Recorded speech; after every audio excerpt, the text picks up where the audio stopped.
Nós vamos falar hoje sobre ansiedade e, bem, para quem não conhece, para quem realmente precisa entender, né, essa questão da ansiedade, eu já digo para você que a ansiedade é uma reação considerada normal, viu? A situações estressantes que estão por acontecer. Então isso é um fenômeno natural. Então se você hoje é uma pessoa ansiosa, que bom! O que você não pode é deixar que essa ansiedade se torne patológica. Até porque se nós tirarmos a ansiedade de nós, o que seríamos da gente? Né? A ansiedade é o que move você a realizar alguma coisa na sua vida, uma conquista. Né? Se você hoje tem um plano para realizar na sua vida, algum projeto, você conta com a ansiedade no âmbito natural. Então veja, essa ansiedade ela é saudável. Agora nós vamos entender daqui para frente qual ansiedade então não é tão boa assim. Bem, em alguns casos ela se torna excessiva e pode causar problemas nas situações do cotidiano.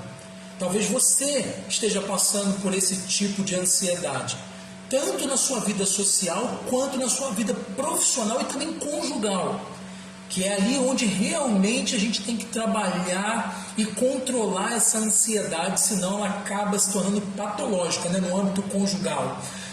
Você que tem aí um esposo, uma esposa, você que tem uma namorada, um namorado, né, que já se prepara para a vida também matrimonial, a ansiedade ela precisa ser controlada, ela precisa ser trabalhada. Algumas vezes a ansiedade dá os seus primeiros sinais e ela dá logo na infância, viu? As evidências sugerem que tanto a genética quanto o ambiente em que as pessoas vivem podem contribuir para o transtorno. Então a gente já começa a ver aquela criança bem agitada, né? Aquela criança que ela tem uma sudorese, seja nas mãos ou nos pezinhos. A gente começa a ver ali aquela criança que ela não consegue parar para se concentrar. Ali está um grau de ansiedade. E é preciso estar atento para tomar as medidas certas. E hoje nós vamos falar sobre essas medidas aqui. E olha que coisa interessante, né? Falar de ansiedade hoje, eu queria trazer para vocês uma experiência de uma pessoa. E eu encontrei um texto, na verdade é um relato de uma jovem chamada Daniela. Esse post dela foi compartilhado mais de 40 mil vezes. Tá? E olha que coisa interessante. Olha só o que ela relatou. Então eu trouxe esse texto para você. Eu fiz questão de trazer ele porque ele traz nele sintomas, sinais dessa ansiedade. E eu queria que você, que está me ouvindo, dissesse assim: será que realmente eu tenho essa ansiedade no âmbito patológico? Eu quero que hoje você saia desse programa identificando a ansiedade normal, a ansiedade natural, da ansiedade patológica. E olha só o relato dessa jovem. Ela começa assim, abre aspas: refleti muito até ter coragem para expor isso que me aflige imensuravelmente. Precisamos conversar sobre o transtorno de ansiedade. Esperar muito por algo, ficar de olho no celular para ver se a pessoa que você gosta responde, contar os minutos para o horário da aula ou trabalho acabar. Nada disso é ser ansioso. Algumas pessoas podem achar que é, mas não. Ansiedade não é legal. Ansiedade não é motivo de orgulho. A ansiedade não deve ser romantizada. Minha ansiedade dói na mente, dói no meu corpo, não me deixa respirar. Perco o controle sobre meus sentimentos e tudo parece ser caos. A ansiedade me faz ficar me preparando o dia todo para algo ruim acontecer. Porque de alguma forma sinto que algo ruim vai acontecer. A ansiedade vem como um aperto no peito, cria um nó na garganta, me faz vomitar e meu corpo todo dói.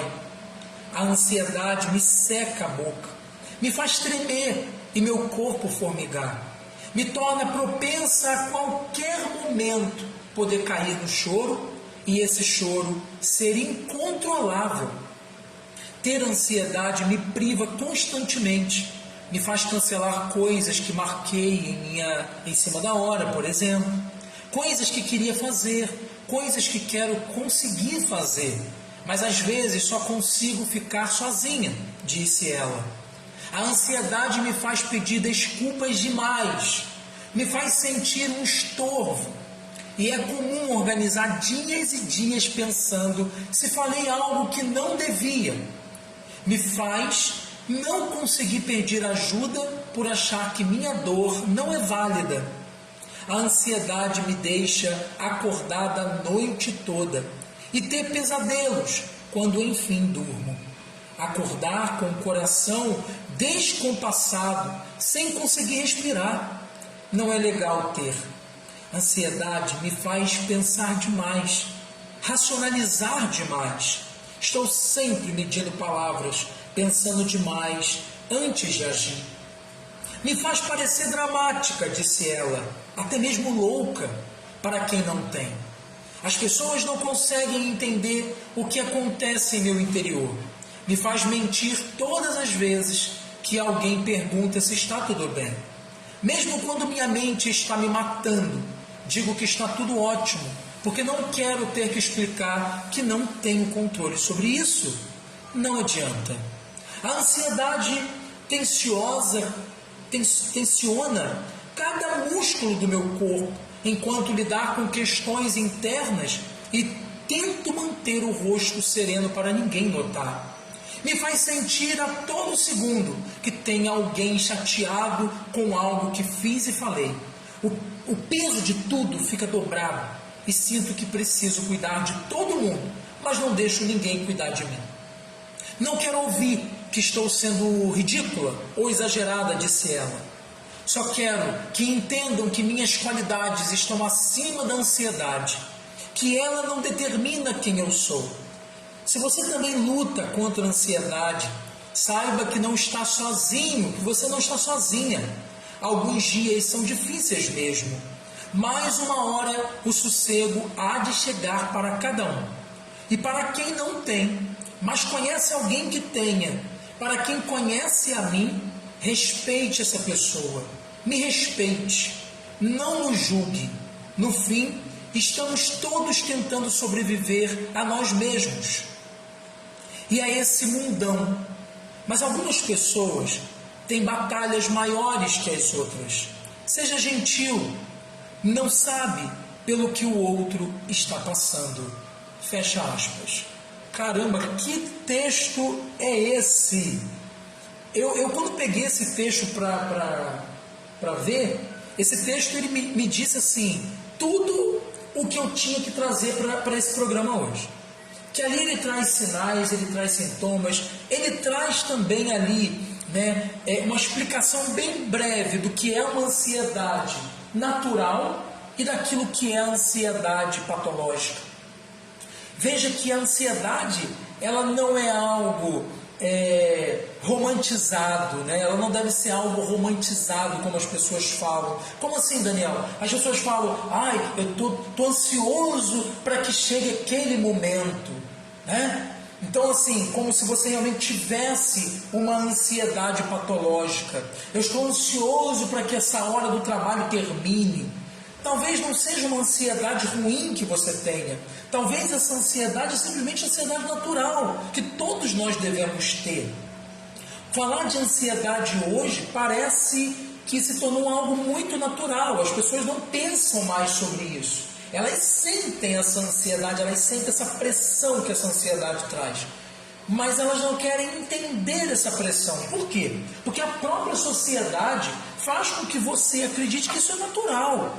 Porque viver nos dias de hoje, tão movimentado, tão turbulento, né, tão cheio de coisas e afazeres, é natural. Mas não é. Não é. Nós precisamos entender o que é ansiedade patológica e distinguir ela dessa ansiedade natural. Muitas vezes o que nós sentimos e que às vezes nos movimenta não é algo ruim. Tá? Mas é aquela ansiedade que nos é permitida de alguma forma como um combustível, né? Uma força que impulsiona a gente a conquistar aquilo que tanto desejo. Imagina se eu não tivesse ansiedade, né? Se eu tenho alguma coisa para fazer, hoje um programa da rádio, se eu não estivesse ansioso para estar aqui com você, né? Imagina isso, não iria acontecer. Porque a ansiedade, ela me move a estar aqui, ela me move a buscar um tema, ela me move a buscar aqui questões a serem debatidas e que de fato serão importantes para nós. Agora, se essa preocupação, se essa ansiedade me gerasse uma preocupação, eu não conseguisse dormir por causa do programa da rádio hoje, né? Se eu não conseguisse comer ou comesse demais, nós vamos ver aí os sintomas, os sinais e sintomas que essa ansiedade nos traz, isso seria patológico. A estreia na peça de teatro, a conversa com o chefe para pedir aumento salarial, o primeiro encontro com aquela pessoa que você se interessa, todas essas são ocasiões que desencadeiam uma ansiedade normal, pessoal. Você não é anormal por sentir isso, viu? Ai, meu Deus do céu, eu estou com a minha ansiedade adoecida, né? Porque eu não consigo falar em público, eu não consigo pedir aquele aumento para o meu patrão, né? Eu não consigo fazer aquela declaração de amor que eu tanto queria fazer. Calma. Você não está adoecido por isso. Porém, quando a pessoa passa a maior parte do tempo ansiosa, e isto começa a afetar o comportamento e a saúde, aí já se caracteriza um transtorno que precisa ser tratado, ok? Então perceba o tempo pelo qual você fica ansioso. Você estar ansioso significa que é por um período. Agora, você ser ansioso caracteriza algo que a gente tem que ficar de olho. E aí sim a gente pode estar suspeitando de um transtorno. E aí precisa de um tratamento. Nesses casos aí, a ajuda de um psicólogo, por exemplo, de um terapeuta, é o melhor caminho para ajudar a vencer a ansiedade. Além disso também, pessoal, o psicólogo, ele pode e vai indicar você, caso você chegue a ele primeiro, vai indicar um acompanhamento médico, porque em alguns casos a ansiedade ela é tão grande que ela precisa ser acompanhada por um médico. Então é muito importante que você esteja atento a isso e rompa com esses paradigmas, com esse tabu, eu não vou ao médico, o médico é para maluco, não é assim que a gente fala? O psicólogo é para maluco, Pessoal, não tem nada disso. Uma pessoa esquizofrênica, ela também precisa de um acompanhamento médico, às vezes até muito mais especializado, mas não significa que você, que está num grau abaixo, não precise também. E é muito importante que você tenha consciência, que você busque um acompanhamento antes que isso se transforme em algo que você não consiga mais segurar. Preste atenção que nós temos um péssimo hábito de deixar que as coisas estejam na pior para a gente buscar ajuda. A gente não tem hoje um conhecimento, talvez até uma cultura de trabalhar o preventivo. A gente sempre busca por ajuda quando estamos na pior. Não é verdade? Bem, vamos lá. Distinguir essa ansiedade natural do dia a dia, daquela que já se transformou em transtorno, não é algo fácil. Eu sei que muitos de vocês já estão dizendo, eu sou uma pessoa ansiosa. Não, eu não estou não, Daniel, eu sou. Aí já começa. As duas formas podem apresentar sintomas semelhantes, claro. Se você for na internet agora e buscar sintomas de ansiedade, você vai falar, caramba, eu sou ansioso. Eu tenho aí um transtorno de ansiedade generalizado. Não significa que você tenha um transtorno de ansiedade generalizado. Mas também não significa que isso não possa evoluir. Deu para entender? Muito bem. Mas quando esses sintomas passam a ser muito frequentes, é o que eu disse anteriormente, o transtorno impede que a pessoa realize atividades rotineiras, essas atividades da vida pessoal e profissional. Isso prejudica, vai prejudicando a sua saúde como um todo, ok? Então não é só você chegar, hoje eu não acordei bem, hoje eu não consegui nem dormir direito. Isso não vai caracterizar um transtorno de ansiedade, embora seja um sintoma, né? Seja ali uns sinais daquilo que realmente uma ansiedade generalizada tem. Mas para isso, para facilitar a nossa vida, eu trouxe aqui para você alguns sinais. Por exemplo, que sinais a gente pode encontrar, Daniela? Excesso de preocupação, por exemplo. Isso é um sinal que a sua ansiedade ela está rompendo com a ansiedade normal e natural para essa ansiedade mais adoecida. Então, o excesso de preocupações, por exemplo, sempre pensar no futuro. Tem pessoas que não conseguem se colocar no presente. Elas estão sempre ali no futuro. Ah, mas e se acontecer isso? Mas e se eu não conseguir? E se isso não der certo? Ora, nós só iremos saber se vivenciarmos. Então é preciso nos trazer para esse presente. Somente no presente conseguimos lidar com esse excesso de preocupação. Outro sinal também muito importante, é o pânico. Nem sempre quem sofre, de síndrome do pânico sofre também de ansiedade. Isso é importante deixar claro aqui. Mas o inverso, olha só que coisa interessante, o inverso pode ocorrer. O pânico, ele faz com que a pessoa passe a ter medo de toda e qualquer situação. E, sobretudo, tenha medo da ocorrência do próximo ataque de pânico. Ok? O pânico, além de paralisar a pessoa, provoca vários sintomas físicos.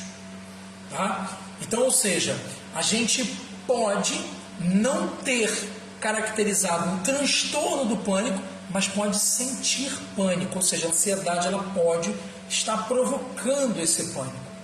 Isso é um sinal, ok? Agora nós vamos ver esses sintomas. Olha que coisa interessante, né? Muitos desses sintomas eles podem enganar até os médicos. Tivemos casos de pessoas que foram parar em pronto-socorro e que enganaram os médicos. Aquele paciente parecia estar tendo um infarto e na verdade ele estava tendo uma crise de ansiedade.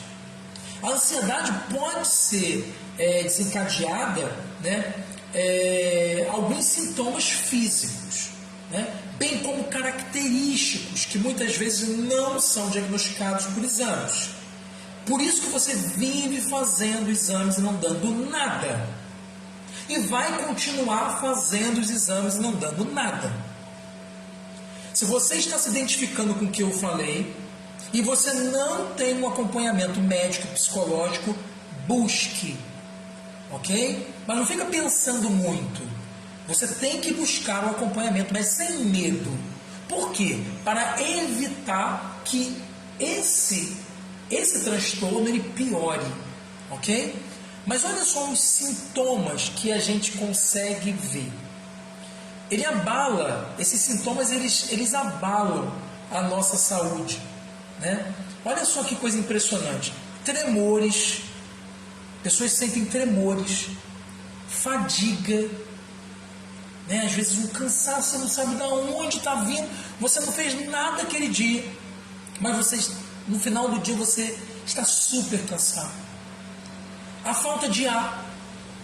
Muitas pessoas sentem falta de ar, inclusive na Covid tivemos ataque de ansiedade, crises de ansiedade, e muitas pessoas estavam achando que estavam com a Covid. Então veja só que esse sintoma físico, ele se assemelha muito a alguns sintomas da Covid também. O ataque cardíaco, como eu falei, você pode simular ali que você está realmente tendo um infarto. Olha que coisa impressionante, A sudorese, um suor excessivo em mãos, pés, região das axilas, problemas digestivos e abdominais, parecem realmente doenças gravíssimas, não que não seja, tá? Não que esses efeitos, esses sintomas físicos que a ansiedade adoecida traz não sejam graves, mas eles assustam. Imagina você ter um problema digestivo e que não para. Há de assustar a gente. Sensação de garganta trancada, peito doendo, né? Olha quantos sintomas semelhantes a diversas patologias que nós vamos encontrar. Eu quero falar para você sobre algumas atitudes que podem estimular a sua ansiedade e que você deve evitar. Essa aqui não podíamos deixar jamais de comentar, porque tem muita coisa que fazemos em casa, ou até mesmo no nosso trabalho, e que provocam essa ansiedade, alimentam essa ansiedade e na verdade eu não percebo. Quer ver uma coisa que você faz, que muitos fazem na verdade? Tomar aquele cafezinho ao longo do dia. Pois é, tem gente que não toma só um cafezinho, toma cafezinhos. E também tem gente que não toma cafezinho, toma um café transbordando o copo. Muitas vezes esse café ele vem acompanhado de outro veneno, que são alimentos que levam açúcares refinados. Pois é, gente, o açúcar ele é um veneno, tá? Independente de estarmos aqui falando da ansiedade, também é um veneno para muita coisa que diz respeito à nossa saúde. Mas na ansiedade, quem tem o costume de comer alimentos ricos em açúcares pode desistir, porque esse não é um caminho legal, tá? Então o açúcar ele aumenta ainda mais a ansiedade. Certa ocasião uma pessoa disse assim: eu não tomo muito açúcar não, Daniel, eu tomo aquele achocolatado. Um achocolatado tem muito açúcar no que é achocolatado, Acho que tem mais açúcar do que achocolatado mesmo, do que o chocolate. O chocolate em si, ele não faz mal, mas quem é que quer comer aquele chocolate sem açúcar? O pessoal quer um chocolate ao leite, o pessoal quer aquele chocolate mais saboroso, não é isso? Pois é, mas se você não quer desistir do cacau, não há problema. O cacau não vai ser um problema para você. Você pode comer esse cacau. Agora, o que você deve evitar é o que vem junto com esse cacau, Então, outra coisa interessante, que pode estimular também essa ansiedade, ela está na preocupação em excesso, como nós falamos. Tem pessoas que se preocupam demais, tudo é uma preocupação. Você tem que fazer uma compra, uma preocupação. Você tem que viajar, uma preocupação. Você tem que receber alguém na sua casa, uma preocupação. Tudo a pessoa está se preocupando. Você vai dormir, ela está preocupada se fechou a porta, se a geladeira está ligada. Gente, para, Vamos dar um stop aí, vamos pegar com calma, porque senão a gente vai enlouquecer, Senão nós vamos desenvolver aí um transtorno seríssimo, ok? Bem, outra coisa interessante a se pensar e que muitos aqui acabam errando é a vida sedentária. Tem pessoas que não fazem uma caminhada, não fazem exercício físico, não fazem uma academia, enfim, não fazem uma hidroginástica. Agora, atenção, não é você chegar lá e se matricular na academia, na hidroginástica, fazer até mesmo uma caminhada ou andar de bicicleta sem você ir ao médico. É preciso você buscar um cardiologista que libere você para esse tipo de atividade, viu? Bem como também a alimentação. Você deve buscar um nutricionista. Quando um paciente chega no meu consultório, a primeira coisa que eu faço é: você foi avaliado por um nutricionista? Você foi avaliado por um cardiologista e um neurologista? Por quê? Precisamos fazer um trabalho em equipe, ok? É um trabalho multidisciplinar. Não é só você chegar lá diante do psicólogo e achar que o psicólogo vai resolver seu problema, porque o seu problema está ligado a vários fatores que precisam também ser vistos e reorganizados na sua vida. Outra coisa muito bacana é pensar negativamente, Não, claro que isso não é bacana. É bacana a gente falar sobre isso e você ficar atento se você está sendo uma pessoa negativa o tempo todo. Tem pessoas que falam sempre coisas ruins, coisas negativas, e depois falam assim, não sei por que eu não tenho amigos, eu não sei por que as pessoas não gostam de ficar comigo, né? Por quê? Porque você é uma pessoa negativa. Mas que técnica é essa tão importante? Bem, sabemos que a crise, tanto da ansiedade quanto do pânico, ela tem um tempo de duração. Geralmente essas crises elas duram cerca de 15 minutos, né? Podendo até se prorrogar, mas geralmente é um tempo. E dentro desse tempo é importante se fazer essa técnica. Eu costumo dizer aos meus pacientes, ensinar a eles, que a técnica ela não deve ser feita apenas na crise. Porque tem pessoas, como eu disse no início do programa, que só procuram ajuda quando estão na pior, né? Quando já estão lá realmente vivendo aquela situação sem controle. Pois é, então essa técnica você pode fazer toda vez que você acordar, toda vez que você for se deitar para dormir. Ela é ótima porque tem pacientes que fazem essa técnica e dormem antes da técnica acabar. Então olha que importância tem essa técnica, né? E o que ela consiste? Ela consiste na respiração. Como que você vai fazer? Você que está me acompanhando aqui pelo Facebook vai ficar mais fácil, né? Porque você está me vendo. Você coloca as suas duas mãos aqui sobre o joelho, né? E você fecha os seus olhos nesse momento. Quem quiser fazer essa técnica comigo, que está me acompanhando pela rádio, põe as mãos no joelho, tá? Sente-se no local onde você se sinta bem confortável, um local onde você se sinta bem. Ok? É importante isso, você está bem. Se você não está num local bem para fazer isso, não faça. Aprenda a fazer a técnica, quando você tiver, você vai e faz. Ok? Muito bem. Colocou as mãos sobre o joelho, você fecha os olhos e você vai se imaginar num local onde te deixa muito feliz. Um local onde você sente paz. Num local onde você sente tranquilidade. Deu para imaginar esse lugar, gente? Pois é, esse lugar existe. Então tente se projetar para esse lugar. E ao se projetar para esse lugar, você irá então neste momento respirar. E você vai se concentrar agora na sua respiração, na sua inspiração. Puxa contando 1, 2, 3, 4, 5 e solta 5, 4, 3, 2, 1. Deu para entender isso? Você inspira contando mentalmente, não é falando não, tá pessoal? Você mentalmente conta de 1 a 5 e solta 5, 4, 3, 2, 1.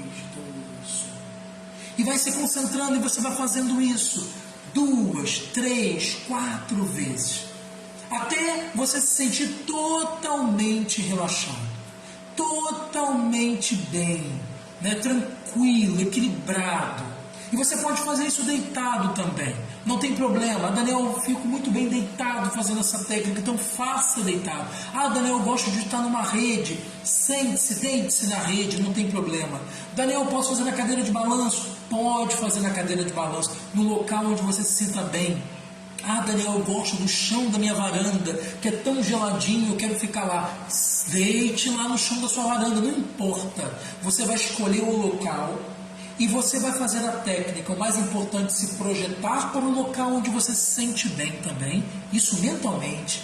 Joga você lá para aquele lugar onde te dá uma paz. Vai imaginando aquele lugar. E naquele momento que você já se projetou para lá, você então começa a sua respiração. E aí a sua concentração está na inspiração e expiração. Inspiração e expiração, contando de 1 a 5, depois de 5 para 1, ou seja, de trás para frente, eu expiro. Ok? Então é isso. Olha que técnica bacana, né? Até eu fiquei relaxado agora, viu, Breno? Gostei. Se você gostou também dessa técnica, foi útil para você, dá um joinha aqui para mim.